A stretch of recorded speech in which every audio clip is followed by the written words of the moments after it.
Welcome to WatchMojoUK, and today we're counting down our picks for the top 10 notorious British libel trials.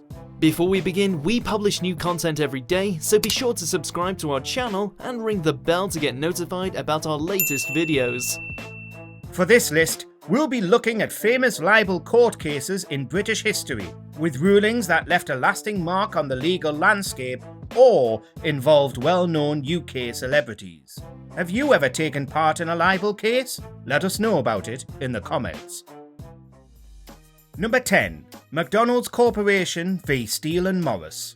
Also known as the McLibel case, this incident was filed by McDonald's in 1990. The corporation is McDonald's, who is suing Helen Steele and Dave Morris for libel over claims in this leaflet published by London Greenpeace. They alleged that environmental activists Helen Steele, David Morris and others had made inaccurate claims about the restaurant in a leaflet, such as unpaid overtime and food poisoning. In 1997, the judge ruled in the corporation's favour. Steele and Morris immediately appealed. In 1999, the new judges partly agreed with Steele and Morris's points. As such, they reduced the amount of damages McDonald's initially won, but mostly sided with the firm overall. Eventually, the European Court of Human Rights got involved. Dave Morris asked Mr. Atherton about an outbreak of food poisoning in Oregon in America in 1982, when 47 people, all of whom had eaten at McDonald's, were found to be suffering from poisoning caused by E. coli 0157. They ruled that the first trial for Steele and Morris was unfair and ordered the UK government to pay compensation to the pair. Number 9. Andre v Price.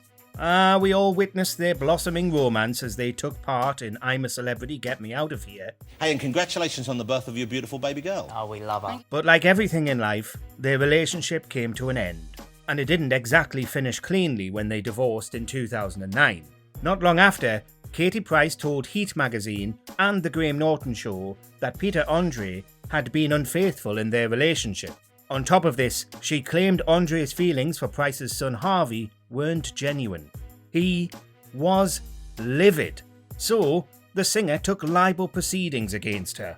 In 2011, Andre won financial compensation and a public apology from Price. Well, I've got the pleasure of going home very soon and I'll be with them, so I'm very excited about that. After legal fees, the cash was placed in a trust fund for Harvey and Price to use at a later time.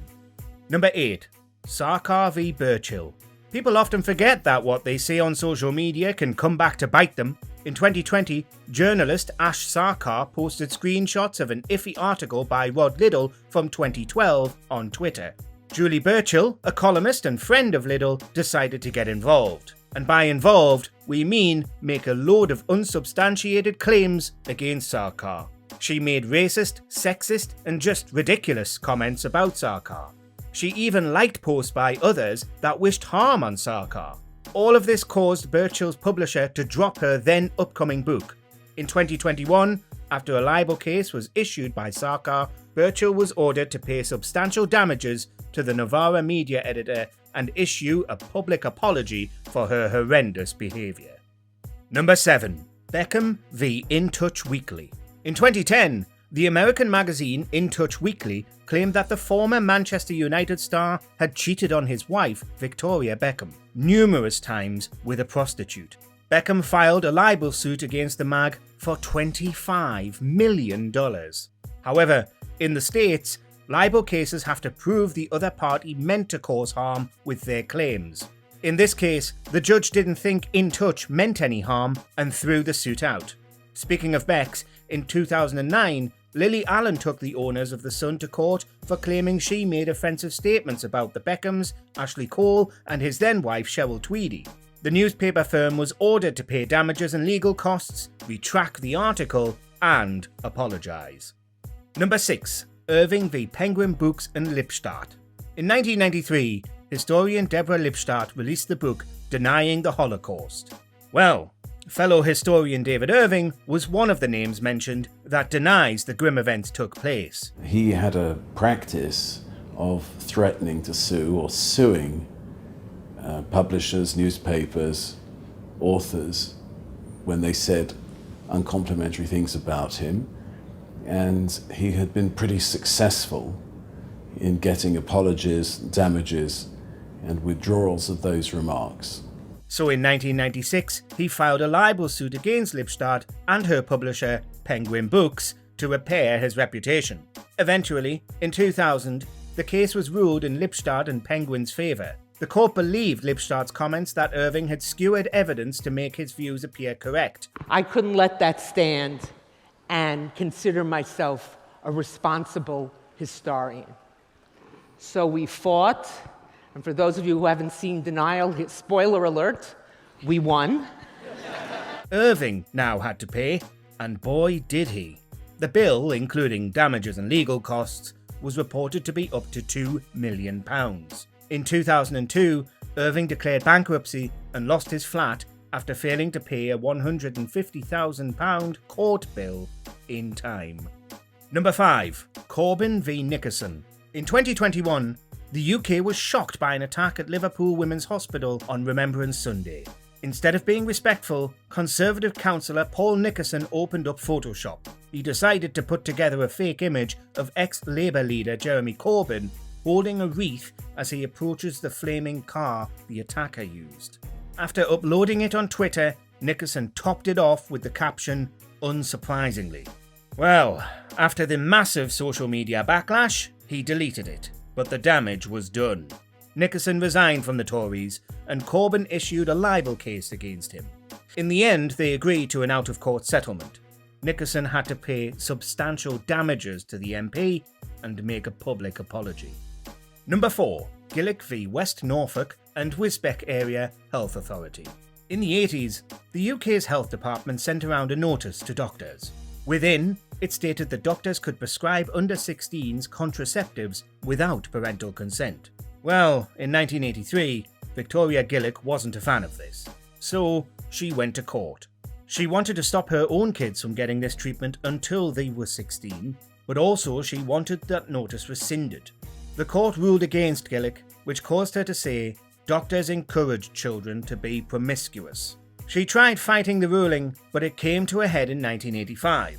The House of Lords stated it was lawful for under-16s to be put on contraceptives without parental guidance if the teens were mature and intelligent enough to understand.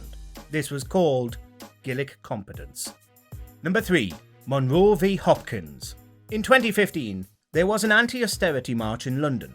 During proceedings, a war monument was spray-painted with an insult against the Conservative government.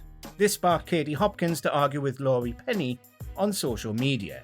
Later, Hopkins seemingly got the identities of Penny and Jack Monroe mixed up as she alluded that Monroe was responsible for the vandalism, even though she and Penny had nothing to do with it.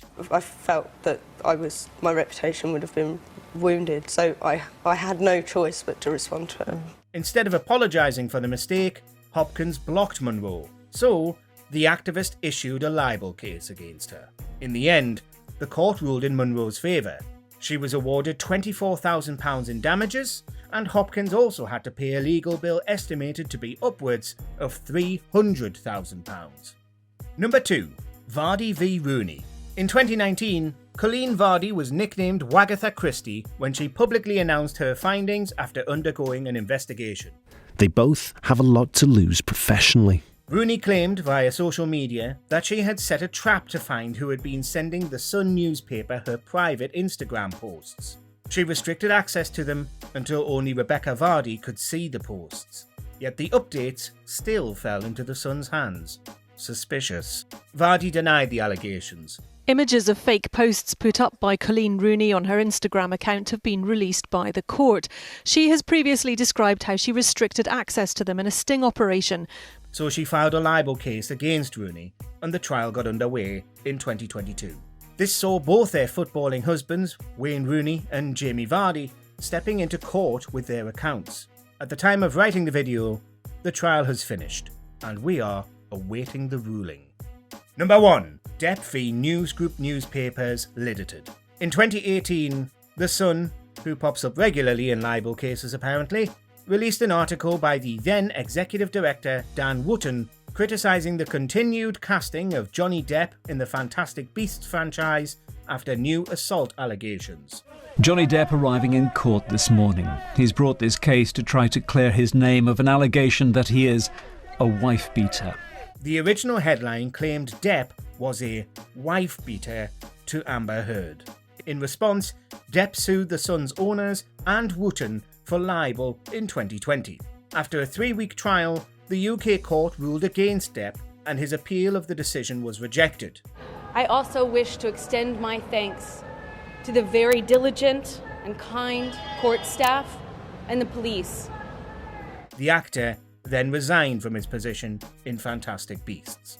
This led to Depp filing a defamation suit against Heard, this time in the United States, which concluded in June 2022 in Depp's favour. Heard is currently appealing the decision.